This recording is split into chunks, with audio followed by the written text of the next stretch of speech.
D'accord, voici la traduction française du texte que vous avez fourni. C'est une histoire longue et intense, donc la traduction est également substantielle. Peter, leur enfant unique, était mort dans l'incendie d'un hôtel. Ce jour-là, le mari pompier de sa mère, qui est aussi son père Daniel, était venu à la rescousse. Pourtant, il était occupé à sauver son premier amour, Jane, et son enfant qui se trouvait dans la chambre voisine. Avant que Peter ne décède, il avait demandé à sa mère. « Papa est un héros qui sauve tant de gens, pourquoi ne nous a-t-il pas sauvés ?» Elle n'avait pas de réponse. Aux funérailles, la mère de Peter appela Daniel. Il la repoussa en disant « Jane et son fils sont brûlés et à l'hôpital. Peux-tu arrêter d'être jalouse au mauvais moment ?» Puis il raccrocha. Elle resta assise dans son fauteuil roulant, fixant la pierre tombale de Peter et ses propres cicatrices de brûlure, sachant que leur mariage était véritablement terminé. « Papa, je suis là. » Peter avait essayé d'appeler son père. Sa mère réalisa que l'incendie était déjà important, alors elles se réfugièrent dans la chambre. Daniel dirigeait l'équipe de secours ce jour-là. Quand Peter et sa mère le virent d'en haut, ils sentirent l'espoir renaître. Elle lui avait envoyé l'adresse de l'hôtel et le numéro de la chambre pendant leur voyage, mais Daniel passa devant leur chambre et se dirigea directement vers la porte voisine pour sauver Jane et son fils. Peter ne put se retenir plus longtemps, criant « Maman, tante Jane est là aussi. Papa ne se soucie que d'eux. Va-t-il encore nous ignorer? Maman, je ne respire pas bien. C'est si inconfortable. » La pièce était épaisse de fumée. Il n'avait que 5 ans, tenant à peine le coup. Sa mère enveloppa une serviette humide pour qu'il puisse respirer à travers et les précipita vers la porte. « Daniel, Peter ne va pas s'en sortir. S'il te plaît, sauve-nous, Daniel. Je t'en supplie. » Juste pour cette fois, ne pouvait-il pas faire demi-tour pour eux? Daniel passa devant leur porte, et la mère de Peter hurla son nom, sa voix la déchirant. Mais il ne s'arrêta même pas. Au milieu de l'incendie flamboyant, tout ce qu'elle pouvait entendre, c'était lui réconfortant Jane. « Ne t'inquiète pas, Jane. Avec moi ici, toi et l'enfant irez bien. » La fumée obscurcit l'esprit de la mère de Peter. Elle pensa à lui couvrir les oreilles, mais il était trop tard. Des larmes emplirent ses yeux, son regard perdant sa concentration. « Papa, pourquoi ne me remarque-t-il jamais? » J'ai crié si fort. « Maman, je suis désolé. Je ne peux plus rester avec toi. Dans ma prochaine vie, pourras-tu me donner un autre père, s'il te plaît? » La main de Peter retomba après cela. Son esprit devint vide. Sa poitrine lui faisait l'effet de clous qu'on y enfonçait, la douleur la submergeant. Elle rassembla toutes ses forces pour serrer fort son petit corps, les larmes lui piquant les yeux. « D'accord, maman va t'écouter. Peter, ne dors pas, tiens bon encore un peu, d'accord? Maman va te sortir de là. » Une fumée noire les engloutit, et elle ne pouvait même plus voir le visage de Peter. Le sol était brûlant, tout comme la porte. Les flammes l'accueillirent, les brûlant tous les deux, elle et Peter. Son pauvre enfant, comme cela avait dû être douloureux.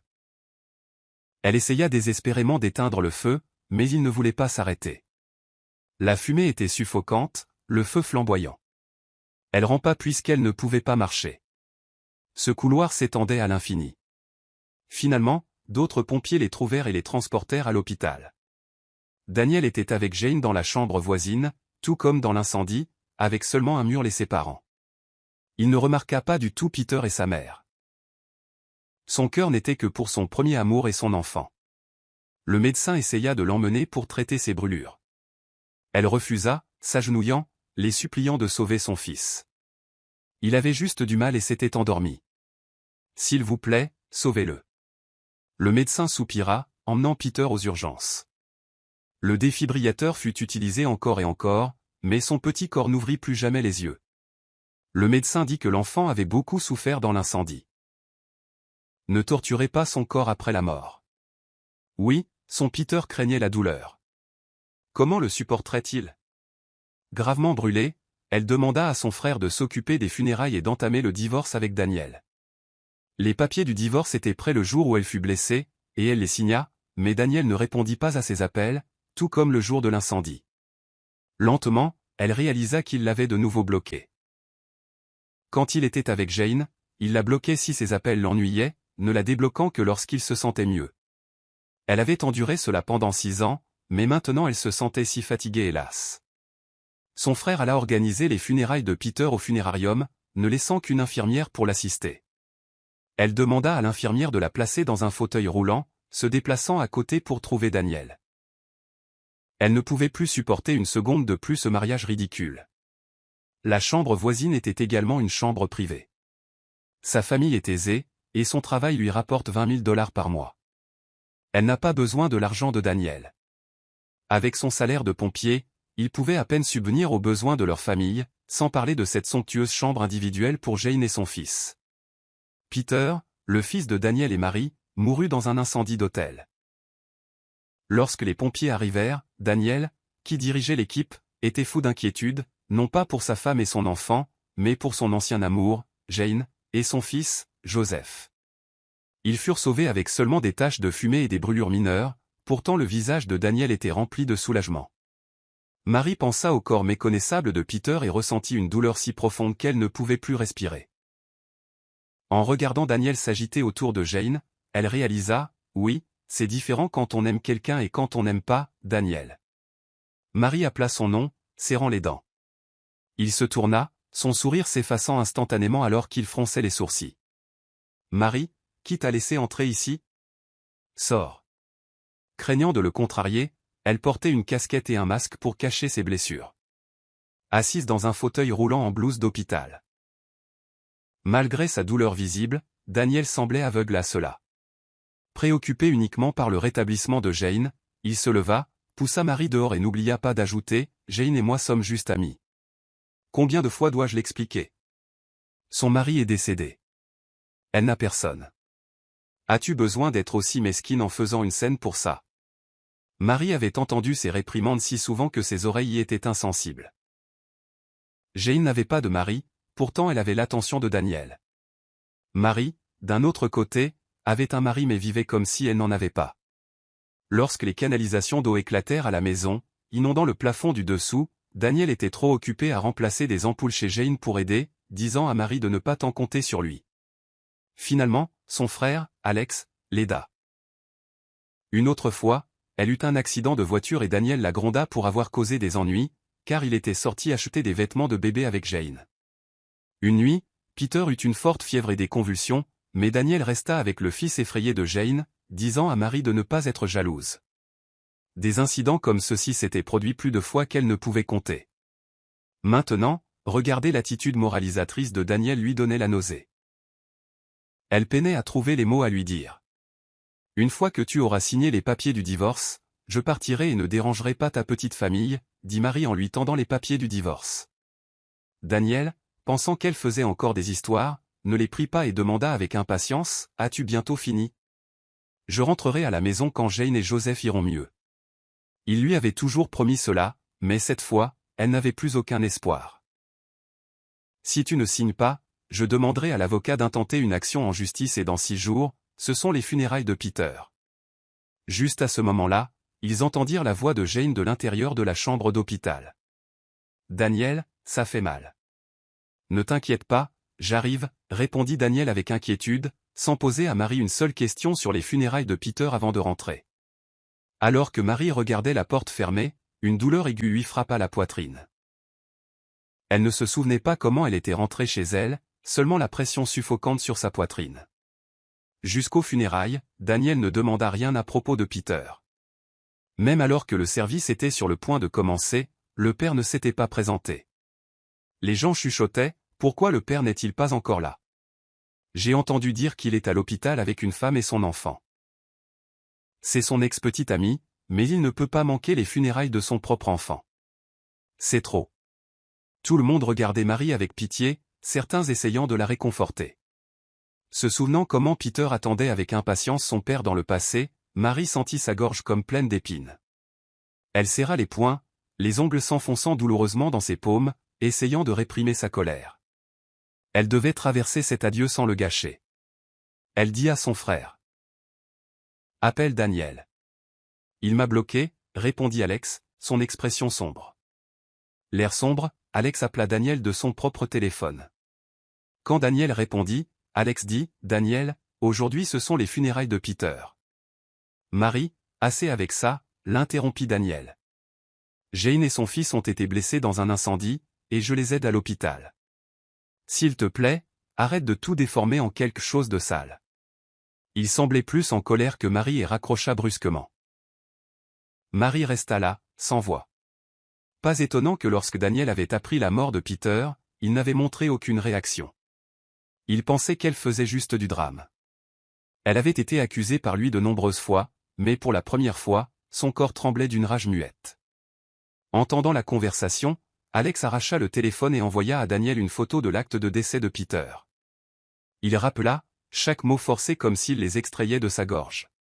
« Daniel, le vois-tu clairement maintenant? Cela fait une semaine que Peter est décédé, et tu ne t'es même pas montré une seule fois. Es-tu seulement humain ?» Le ton d'Alex était suffisamment sérieux pour que quiconque de sensé sache que les funérailles de Peter n'étaient pas une blague. Marie pensait que lorsque Daniel l'apprendrait, il s'excuserait, ressentirait des regrets et de la culpabilité. Mais il raccrocha sans un autre mot et ne se montra pas du tout pendant le service. Pendant tout ce temps, Marie tint à peine le coup. Elle ne savait pas qui était venu ni ce qu'ils avaient dit. Elle savait seulement qu'elle était assise dans son fauteuil roulant, fixant la photo souriante de Peter sur la pierre tombale, ses dernières paroles douloureuses résonnant dans son esprit. « Maman, ça fait très mal. Maman, papa ne s'est pas souvenu que nous étions dans cette chambre ?» Après les funérailles de Peter, Marie fut transportée d'urgence à l'hôpital. Elle avait de multiples brûlures, et la fatigue d'être restée dehors toute la journée entraîna une grave infection. Sa fièvre était élevée, et elle se sentait étourdie, incapable de distinguer les rêves de la réalité. Elle se souvint vaguement de quelqu'un lui tenant la main, murmurant à plusieurs reprises « Marie, ne dors pas ». Une fois son état stabilisé, elle fut transférée dans une chambre normale 10 jours plus tard. Daniel était à côté de son lit, l'air négligé, avec des cernes sous les yeux et une barbe naissante. Il ne se ressemblait plus du tout. Quand il la vit éveillée, une pointe de joie apparut sur son visage. « Marie, tu es enfin réveillée. »« Toi. » commença-t-il. Le voir ramena toute la douleur, le désespoir et le chagrin, lui faisant presque éclater la poitrine. Elle réussit à s'asseoir et gifla Daniel violemment au visage. Comment osait-il même se montrer ici? Le visage de Daniel enfla immédiatement, et il la regarda avec des yeux amers. J'ai eu tort de ne pas assister aux funérailles de Peter. Si tu es en colère, laisse sortir ta colère. Ne la garde pas en toi. C'est mauvais pour ta santé. Alors Jane se précipita, pâle et s'agenouillant devant Marie, les larmes coulant sur son visage. Je suis désolé, Marie. Si tu es en colère, prends-toi à moi. Joseph a eu un problème cardiaque soudain ce jour-là, et j'ai paniqué. Daniel s'inquiétait pour nous, alors il a manqué les funérailles de Peter. C'est ma faute. Tu peux me frapper. Ne divorce pas de Daniel à cause de moi. Jane porta la main de Marie à son visage. Elle avait fait des coups comme ça de nombreuses fois, laissant Marie désemparée. Cette fois, Marie la gifla violemment et, toujours insatisfaite, la frappa à nouveau. Tu es méprisable. Comment quelqu'un peut-il être aussi immonde? Pourquoi s'en prendre à un homme marié quand il y a tant d'hommes célibataires? Te sens-tu seulement épanoui en volant les maris des autres femmes? Marie était sur le point de la frapper une troisième fois quand Daniel lui attrapa furieusement la main. Assez. Je t'ai dit que Jane et moi sommes juste amis. C'est une mère célibataire avec un enfant qui essaie de s'en sortir seule, et tu insistes pour salir les choses. Marie retira sa main, ne prenant même pas la peine de discuter, et pointa la porte avec dégoût. Sortez. Marie, comment peux-tu traiter Daniel comme ça? Lui. Essaya de continuer Jane, mais Marie attrapa ce qui était à portée de main et le jeta sur elle et Daniel. Sortez. Vous deux, sortez. Daniel la regarda avec une expression complexe, mais il partit bientôt, protégeant Jane. Marie avait l'habitude de ressentir de la tristesse en voyant cela, mais maintenant elle ne ressentait que de l'engourdissement. Elle venait d'une famille riche, tandis que Daniel était un pompier d'origine modeste. Ils n'étaient pas censés se croiser. Tout commença lorsque sa meilleure amie se fit larguer, et elles sortirent boire un verre. Le bar prit feu, et dans son moment le plus sombre, Daniel l'avait trouvée et avait tout risqué pour la sortir de là. Il était beau et lui avait sauvé la vie. Elle devint follement amoureuse de lui. Après avoir confirmé qu'il était célibataire, elle le poursuivit pendant un certain temps avant qu'il n'accepte finalement de sortir avec elle et ne la demande finalement en mariage. Daniel était doux et poli. Il souriait à tout le monde et restait calme quelle que soit la situation. Au début, elle avait l'impression d'avoir épousé le mari parfait, mais l'intimité ressemblait plus à un devoir qu'à de l'amour, et il y avait toujours un mur invisible entre eux. Elle pensait qu'il traitait tout le monde de cette façon, jusqu'à ce que Jane revienne de l'étranger après son divorce. C'était la première fois que Marie voyait Daniel perdre le contrôle. C'était leur anniversaire, mais il prit un jour de congé pour être avec Jane et ne rentra même pas à la maison cette nuit-là. Marie apprit plus tard que Jane était l'ex-petite amie de Daniel. Ils étaient ensemble depuis le collège pendant près de 10 ans et avaient été profondément amoureux. Finalement, ils durent se séparer parce que leurs parents n'approuvaient pas. Daniel affirma qu'il essayait seulement d'aider Jane parce qu'être une mère célibataire était difficile et qu'il n'avait jamais trahi Marie. Marie le crut. Elle oublia que la trahison n'était pas seulement physique. Après que Daniel eut quitté sa chambre d'hôpital, il la bombarda de messages, chacun étant une longue excuse. Elle ne prit pas la peine de les lire. Elle le bloqua et demanda à son frère Alex de renvoyer Jane. Elle n'avait pas su que Jane était l'ex de Daniel. Elle savait seulement que Jane était une mère célibataire dans le secteur des médias et lui avait offert un emploi dans son entreprise. Le lendemain du licenciement de Jane, Daniel se présenta, le front plissé. « Tu peux être en colère contre moi et te disputer avec moi.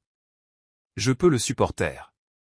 Mais ce n'est pas parce que j'aide un peu plus Jane que tu devrais la faire renvoyer par jalousie. Tu sais qu'elle a besoin de gagner sa vie pour son fils, n'est-ce pas? Veux-tu vraiment la pousser à bout ?» Marie le regarda froidement. « C'est mon entreprise. Je peux renvoyer qui je veux. Si tu n'es pas content, va trouver un nouveau travail pour ton premier amour. Je ne fais pas que la renvoyer. Chaque dollar que tu as dépensé pour elle pendant notre mariage, je le veux en retour. Comprends-tu, Daniel? J'ai été compréhensive. Et qu'est-ce que ça m'a rapporté? Elle m'a pratiquement volé mon mari. » Le visage de Daniel s'assombrit. « Marie, je te le répète. Je n'ai rien fait pour te trahir. Elle n'est qu'une amie pour moi maintenant. » Marie en avait assez de cette phrase et de son attitude moralisatrice. Elle ne put retenir ses émotions plus longtemps. Une amie plus importante que moi et Peter? Les funérailles de Peter ont eu lieu il y a 10 jours. Si tu te souciais un tant soit peu de nous, tu saurais que Peter est mort dans la chambre 1217, juste à côté de celle de Jane. Peter a appelé son père, pour le voir enfreindre le protocole pour sauver une autre femme et un autre enfant à la place. Je ne te demande pas de nous favoriser, Peter et moi. Tu aurais pu sauver ceux que tu aimais en premier, d'accord. Mais si tu avais juste demandé s'il y avait d'autres personnes dans la pièce ou si tu avais dit aux autres pompiers que l'étage n'était pas dégagé, Peter ne serait pas mort.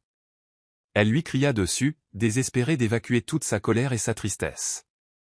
Le visage de Daniel perdit toute sa colère, ne laissant que le désespoir blême. Il ouvrit la bouche avec incrédulité mais ne put émettre un son. Ses yeux étaient remplis de douleur et de chaos. Marie ne l'avait jamais vu aussi brisé. « Je suis désolé, dit-il finalement, sa voix tremblante et remplie de panique. Je ne savais pas que toi et Peter étiez là. Je ne l'ai pas fait exprès. » Il tendit la main vers elle, mais Marie repoussa sa main d'une claque. « Je t'ai donné notre numéro de chambre d'hôtel et des messages plus d'une fois, mais tu étais trop occupé à t'inquiéter pour Jane et son fils, n'est-ce pas? Tu as même oublié que Peter et moi étions en vacances. » Le visage de Daniel devint d'une pâleur fantomatique alors qu'il tremblait, faisant défiler son téléphone. Il avait ignoré Peter, qui avait essayé de l'appeler 3 fois, pour se concentrer uniquement sur le fils de Jane, Joseph, qui, selon lui, avait besoin de son soutien. Marie avait essayé de remonter le moral de Peter en suggérant qu'il fasse une vidéo à partager avec Daniel, où Peter invitait avec enthousiasme son père à les rejoindre. Maintenant, Daniel regardait la vidéo les mains tremblantes, les yeux rouges, les larmes coulant sur son visage alors qu'il étouffait des sanglots. Marie ne l'avait jamais vu aussi brisé, mais le voir ainsi ne lui apportait aucune joie, juste une douleur déchirante. À quoi bon son regret maintenant? Peter ne reviendrait pas. Daniel serra fort son téléphone, sa voix rauque. « Je suis désolé pour ce qui est arrivé à Peter. C'est ma faute. Si tu me détestes, je le mérite. Mais ne t'en prends pas à Jane et Joseph. Ils n'ont rien fait de mal. Marie attrapa la tasse d'eau la plus proche et la lui jeta à la tête, sa colère la consumant presque. Aide dehors. Et si vous essayez quoi que ce soit, manipulation, menaces, dommages accidentels à la maison, je porterai plainte. Espèce de petite ingrate. Elle raccrocha avant que son père ne puisse finir sa phrase. En quelques minutes, son téléphone explosa de messages. Maman, Naomi, s'il te plaît, ne fais pas ça. Nous sommes une famille. Parlons-en. Papa, tu regretteras ça. Retiens bien mes mots. Liam, tu te crois si intelligente? Tu n'es qu'une perdante amère et pathétique. Nous trouverons un moyen de récupérer la maison. Tu verras. Elle lut chacun d'eux, puis bloqua leur numéro. Elle avait passé sa vie à se plier en quatre pour eux. Maintenant, c'était fini. Se penchant en arrière dans sa chaise, elle regarda par la fenêtre, laissant le poids de tout cela s'installer sur elle. Pour la première fois depuis des années, elle ne les soutenait plus. Ils allaient enfin devoir se débrouiller seuls. Et s'ils tombaient, c'était leur problème, pas le sien. Les jours qui suivirent furent étrangement calmes. Pas d'appel, pas de message, pas de supplication désespérée. Elle s'attendait à moitié à ce que sa mère se présente à sa porte, pleurant et implorant son pardon. Elle s'attendait à ce que son père se mette en colère, essaie de l'intimider pour qu'elle revienne sur sa décision. Elle s'attendait à ce que son frère complote, trouve une faille qui leur permettrait de garder la maison. Mais rien de tout cela n'arriva. Au lieu de cela, ils se turent. Elle savait pourquoi. Ils n'acceptaient pas leur sort. Ils planifiaient leur prochain coup. La tentative désespérée arriva 3 jours plus tard. Un mercredi matin, elle était au travail lorsque son téléphone s'illumina d'un appel d'un numéro inconnu. Elle l'ignora. 1 minute plus tard, un autre appel arriva. Puis un email. Sujet, urgent, erreur de saisie immobilière. Des cabinets d'avocats. Elle l'ouvrit. Chère mademoiselle Carter, nous avons été contactés par vos parents, Philippe et Victoria Carter, concernant la récente saisie de leur maison. Ils pensent qu'il y a eu un malentendu et souhaiteraient discuter de la possibilité de rétablir la propriété. Veuillez nous contacter dès que possible pour éviter d'autres complications juridiques. Sincèrement, John R. Hastings Esquire. Naomi ferma l'email avec un sourire narquois. Ils avaient engagé un avocat. Bien sûr qu'ils l'avaient fait. Elle transmit l'email à Henry, son conseiller financier. Moins de 10 minutes plus tard, il la rappela en riant. Ils n'ont aucune chance, dit-il. Ils ont signé le contrat d'hypothèque. Ils ont signé la clause d'option d'achat. Ils ont tout signé. Ils ne peuvent pas contester cela devant un tribunal car légalement, vous êtes dans votre droit. Elle expira, soulagée mais pas surprise. Je m'en doutais. Mais ils n'arrêteront pas, n'est-ce pas? Henry gloussa. Probablement pas. Mais ils ne peuvent rien faire. Elle pensa à son père. Son orgueil, son arrogance. La façon dont il préférerait la détruire plutôt que d'admettre qu'il avait échoué. Non, il n'arrêterait pas. Il continuerait à pousser jusqu'à ce qu'il n'ait plus rien à quoi se raccrocher. Cette nuit-là, alors qu'elle finissait de dîner, son téléphone sonna. Oncle Timothy. Elle décrocha. Salut, oncle Timothy. Je viens de raccrocher avec ton père, dit-il sans la saluer. Son ton était sérieux. Tu dois faire attention. Elle fronça les sourcils. Quoi encore? Il n'essaie pas seulement de contester cela légalement, soupira oncle Timothy. Il cherche d'autres moyens de te faire céder. Un frisson lui parcourut l'échine. Que veux-tu dire? Il appelle ton travail, essaie de te faire renvoyer. Son estomac se serra. Tu es sérieux? Il m'a dit mot pour mot que si tu ne leur rends pas la maison volontairement, il te ruinera d'une autre manière. Il a dit quelque chose à propos de contacter les RH, d'inventer une plainte, d'essayer de te faire accuser de fraude. Tout ce qui pourrait te mettre hors jeu, elle ferma les yeux, inspirant profondément. Bien sûr qu'il le ferait. Face à ses propres échecs, son père préférerait tout brûler plutôt que d'admettre sa défaite. Mais il ne s'en prenait plus seulement à la maison. Il s'en prenait à elle. Elle n'allait pas attendre qu'il fasse son coup. Le lendemain matin, elle se rendit elle-même au RH. Naomi la salua chaleureusement sa responsable, Juliette. Quoi de neuf? Elle força un petit sourire. J'ai besoin de te parler de quelque chose d'important. En privé. Juliette la conduisit dans son bureau, fermant la porte derrière elle. Naomi prit une profonde inspiration. J'ai besoin de te prévenir de quelque chose. Mon père. Il va essayer de me faire renvoyer. Les sourcils de Juliette se froncèrent. Quoi? Elle expliqua tout.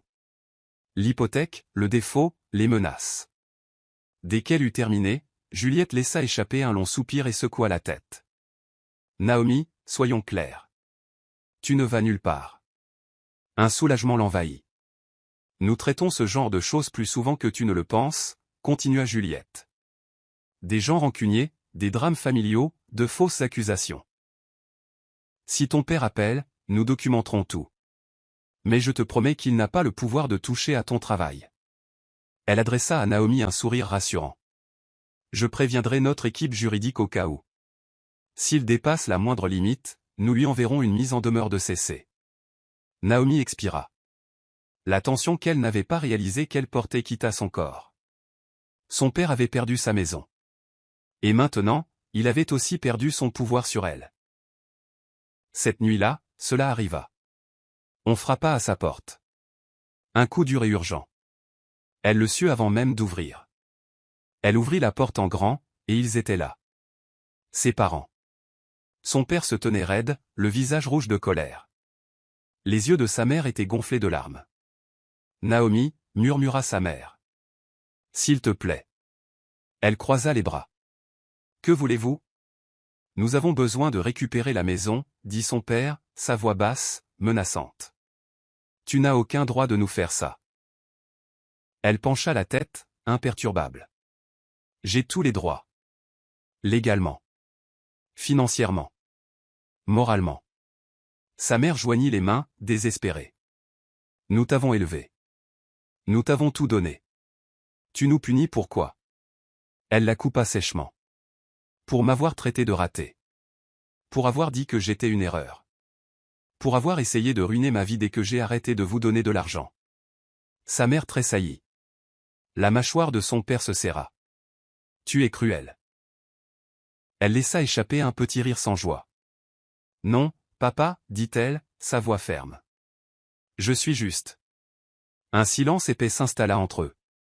Puis ses yeux s'assombrirent, et ses lèvres se retroussèrent en un ricanement. Tu regretteras ça, Naomi. Tu crois que tu gagnes, mais ce n'est pas le cas. Tu ne seras jamais rien sans nous. Et un jour, tu le réaliseras. Quelque chose en elle se mit en place. La dernière lueur d'espoir qu'elle avait qu'il puisse un jour changer vola en éclats. Elle soutint son regard. Alors nous verrons, n'est-ce pas? Sans un mot de plus, elle leur claqua la porte au nez. Et pour la première fois de sa vie, elle se sentit complètement libre. Au moment où elle ferma cette porte, elle sut que c'en était fini. Pas seulement de leur manipulation. Pas seulement de leur sentiment de droit. Elle resta là longtemps, les mains agrippées à la poignée de porte, son cœur battant dans sa poitrine. Elle avait passé des années à essayer de gagner le respect de son père. Des années à espérer qu'un jour il la regarderait et verrait quelqu'un dont il pourrait être fier. Mais à cet instant, alors que sa menace résonnait encore à ses oreilles, elle réalisa quelque chose qui aurait dû être évident depuis le début. Peu importe ce qu'elle ferait, ce ne serait jamais assez pour eux. Et elle n'en avait pas besoin. Le lendemain matin, elle envoya l'avis final. Sujet, avise de quitter la propriété numéro 12, du département juridique de JSC Holdings. Cher monsieur et madame Carter, comme notifié précédemment, l'accord d'hypothèque pour la propriété située à Second Street n'est plus en vigueur en raison du non-paiement. À compter d'aujourd'hui, votre location est officiellement résiliée. Vous êtes tenu de quitter les lieux dans les 30 jours. Le non-respect de cette obligation entraînera une procédure d'expulsion formelle.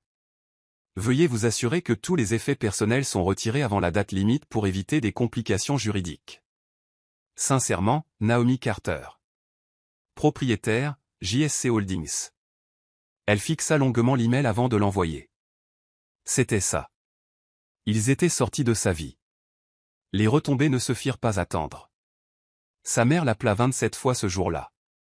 Elle ne répondit pas. Son père laissa un unique message vocal. Tu regretteras ça. Un jour, tu reviendras en rampant.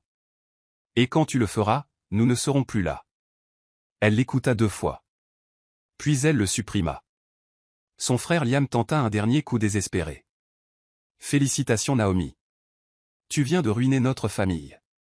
J'espère que tu es heureuse. Elle ne répondit pas. Ils avaient passé des années à lui faire sentir quel était le problème. Qu'elle n'était jamais assez.